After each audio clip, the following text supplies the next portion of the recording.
नमस्कार, सुप्रियाज किचनमध्ये तुम्हा सर्वांचं पुन्हा एकदा मनापासून स्वागत आहे. आज आपण बनवणार आहोत ज्वारीची इडली. त्यासाठी इथे मी अर्धी वाटी उडदाची डाळ घेतली आहे आणि 1.5 वाटी ज्वारी घेतली आहे, 1 चमचा मेथी. हे आता आपण सगळं एकत्र करून 5 तास भिजत घालायचंय. हे सगळं आपण एकत्र घेऊया. हा 1 चमचा मेथी दाणे आहेत आणि हे स्वच्छ धुवून आपल्याला 5 तास भिजत ठेवायचे आणि नंतर वाटून घ्यायचे. हे बघा, हे मी स्वच्छ धुवून घेतलेलं आहे. आता आपल्याला यामध्ये पाणी घालून 5 तास भिजत ठेवायचे. 2 वाट्या पाणी घालून ठेवायचे. हे बघा, हे आता असंच भिजत ठेवूया 5 तास आणि मग आपल्याला मिक्सरला लावून घ्यायचे. हे तुम्ही बघू शकताय 5 तास झालेले आहेत. छान भिजलेली आहे ज्वारी आणि डाळ.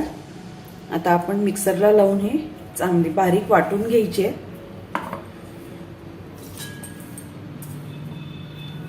हे आपण बारीक वाटून घेऊया. हे बघा, छान बारीक झालेलं आहे. हे एका भांड्यात आपण काढून घेणार आहोत.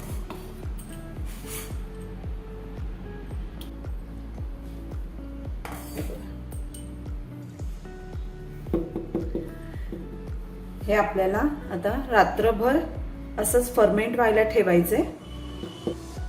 हे आता यामध्ये पाणी घालायचं नाहीये. फर्मेंट झाल्यावरच आपल्याला जेवढं हवंय तेवढं पातळ करून घ्यायचं. पण झाकून हे ठेवून देऊया. ज्वारी फर्मेंट लवकर होते, त्यामुळे हे असं म्हणजे रेग्युलर जागेवर ठेवलं तरी चालेल. काही उबदार वगैरे जागेत ठेवायची गरज नाहीये. तांदळापेक्षा ज्वारी लवकर फर्मेंट होते. हे बघा, 12 तास झालेले आहेत. हे पीठ आपलं छान फर्मेंट झालेलं आहे. हे बघा, अतिशय सुंदर फर्मेंट झालंय. ही ज्वारी आहे त्यामुळे हे पीठ लवकर फर्मेंट होतं आणि हे फर्मेंट झाल्यावर आपल्याला जर लगेच इडल्या करायच्या नसतील तर आपण फ्रीजमध्ये ठेवून द्यायचंय, कारण ते थोडा जसजसा वेळ जाईल तसं ते जास्त आंबट व्हायला लागतं. आता आपण यामध्ये मीठ घालायचंय.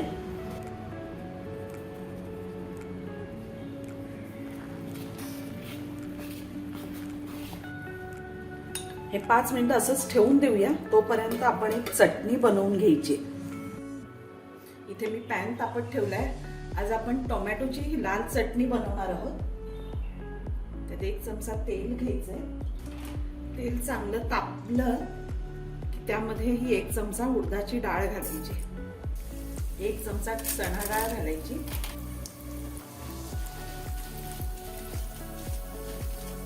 चांगली लाल करून घ्यायची आपल्याला. आता यामध्ये आपण हा 1 कांदा घालायचा.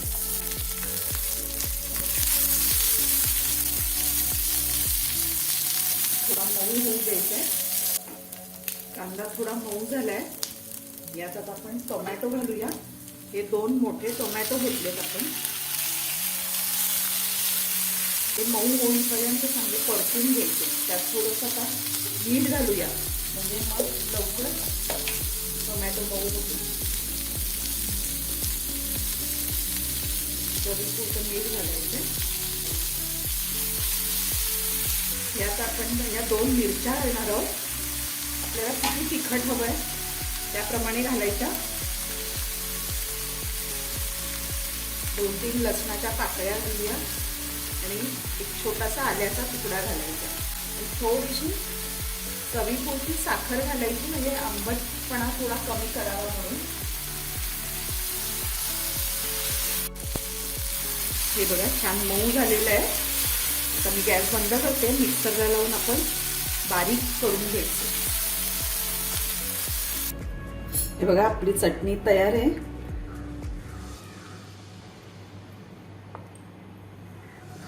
आता याला आपण एक छानसा तडका देऊया. हे बघा, इथे मी पॅन तापत ठेवलाय. त्यात 1 चमचा तेल घालायचं. अर्धा चमचा हिंग घालूया. 1 चमचा मोहरी घालूया. कढीपत्त्याची पानं घालायची.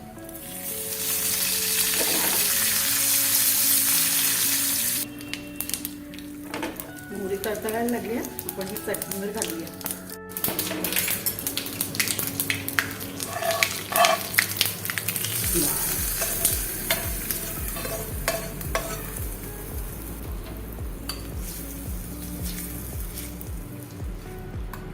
मस्त आपली चटणी तयार आहे. आता इडल्या करायला घ्यायच्या आहेत. आता आपण इडल्या करायला घ्यायच्या आहेत. याला आपण तेल लावून घेऊया.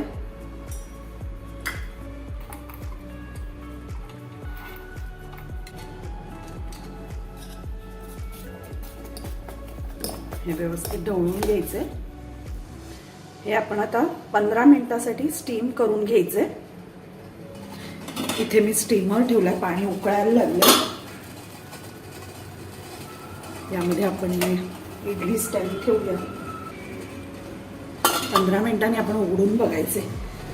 गॅस मोठा ठेवायचा. 15 मिनिटं झालेली आहे. गॅस बंद करूया.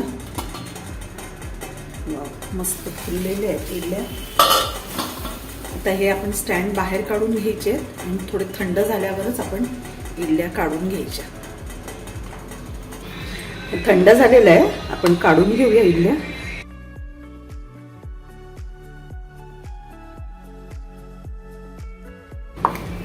वाव, मस्त. हे बघा, तुम्ही बघू शकता एकदम स्पॉन्जी झालेल्या आहेत. इतक्या हलक्या झाल्या आहेत अगदी.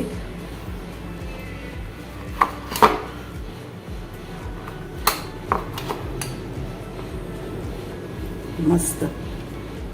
तुम्ही नक्की करून बघा. ज्वारीच्या पौष्टिक आणि एकदम स्पॉन्जी इडल्या.